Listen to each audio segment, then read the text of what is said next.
In this final video on creating custom layered patches, we will cover the various slot controls available to shape your sounds. Then we will talk about setting the patch tempo, and finally we will cover transposing your patches. As you may have noticed, when you open a patch from the browser, that patch's slot is filled with all sorts of labeled controls. Exactly what controls are available will vary between different sounds and categories. But here are some of the most common controls. A reverb knob, for adding or subtracting reverb from a sound.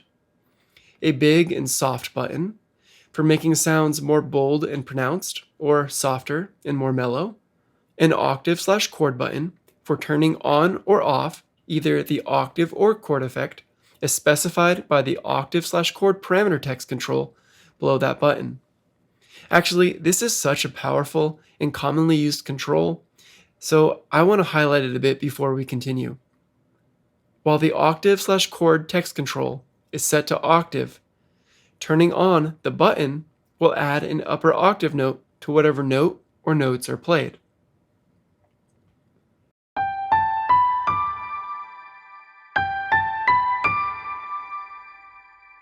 Now, if you want to instead play a full chord, but by playing only one note, just select the key of your choice and then play a left-hand range note. Play notes or octaves in different ranges in the left hand to add lower notes or change the chord voicings of the chord.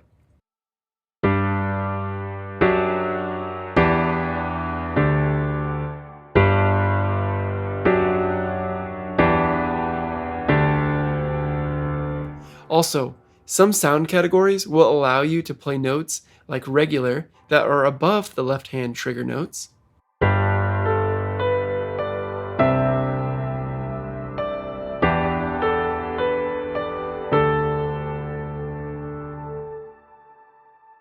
While others will not. Additionally, the voicings of these chords varies by sound too. So a pad's chord voicings will vary from those you will find with the piano or EP sounds. The voicings will all work together though, so you can play both piano and pad chords with the same trigger key, and they will sound great together.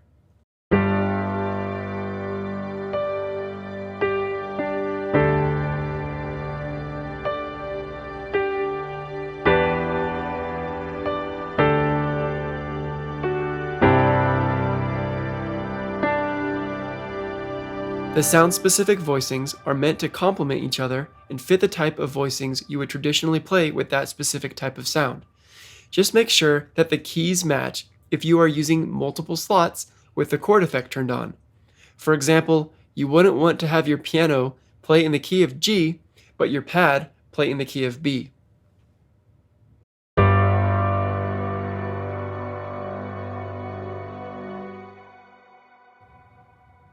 Moving on, there are swell buttons that change the attack and decay of your sound. For example, with pads, if you want them to fade in and out, turn swell on. Another neat text parameter effect is sidechain. You will find this on most pads, leads, and basses. This effect will only work if your green play button is turned on in the upper right corner though, so make sure that it is enabled if you want to use this effect. You will be able to click and drag to select the amount of sidechain you will apply to the sound. Use the delay text control to add delay to the sound. By clicking and dragging this effect, you will find a ton of different delay types, including stack delays, dotted eighth delays, and reverse delays. There are many more slot controls to experiment with, so start trying them out to see what neat sounds you can come up with. Side note, you can manipulate the slot buttons, knobs, and faders with your mouse or with an assigned MIDI controller, like we set up in the third video about connecting hardware. Also, remember that any changes you make to the slot controls will not save if you change patches prior to saving the concert. So make sure to save the concert file before changing patches to save those changes you made to the slot controls. There is one more group of controls that correspond to the 6 slots. This is the gain stage and octave shift section. These are the gain staging knobs. You can use the corresponding knobs to gain stage the 6 slots. These are essentially volume gain knobs that can be used to limit the maximum volume of a sound. This can be very handy if, for example, you have a pad that you know you never want to get above a certain volume. Well, just set that pad's volume fader to maximum, and then use the MainStage knob for that slot to limit the maximum volume. Now you know that even with the volume fader up all the way, it will never get louder than the maximum limit you defined with the gain control.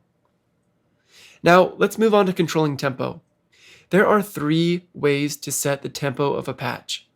The first way is to type the tempo in. To do this, click on the patch. Notice that it is selected because it is highlighted in blue.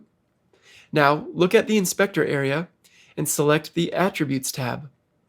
Check the Change Tempo To box and then type in your desired tempo.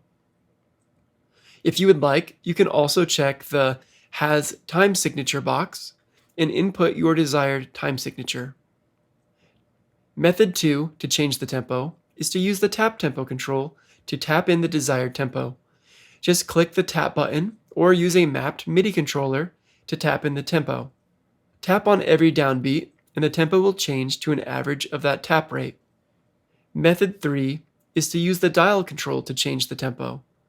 This could be helpful if you wanted to slow down or speed up the tempo during a live session. Finally, we will cover the transposition section of Key Studio. Key Studio gives you the ability to quickly transpose your patches.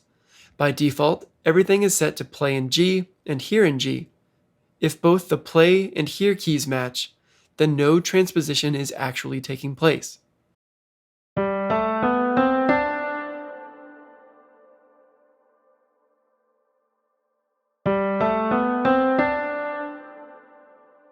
So even if you aren't planning to play in the key of G, you don't necessarily need to change either of these controls, but you could if you'd like. We can change one or both of these text parameter controls to easily play in the key of your choice and hear the output in whatever other key of your choice. Let's say I wanted to play a song in C, but I need the actual output to be in G flat. I can quickly set this up by setting my play key to C and my hear key to G flat. One thing to be aware of is that if you are using the octave/chord effect on a slot or multiple slots, then you must make sure that the octave/chord controls key matches the key of the play box. These absolutely must match, unless, like I mentioned earlier, the play and hear boxes both match, because then there is actually no transposition going on. Another thing to note is that you should not change the play and hear options before you create a layered patch.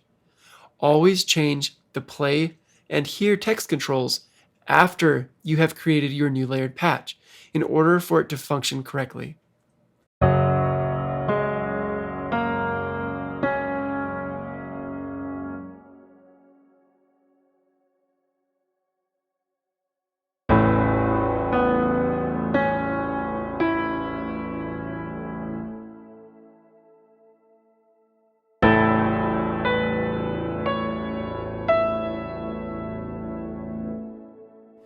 Alright, congratulations, you made it through this 3-video series on creating custom layered patches.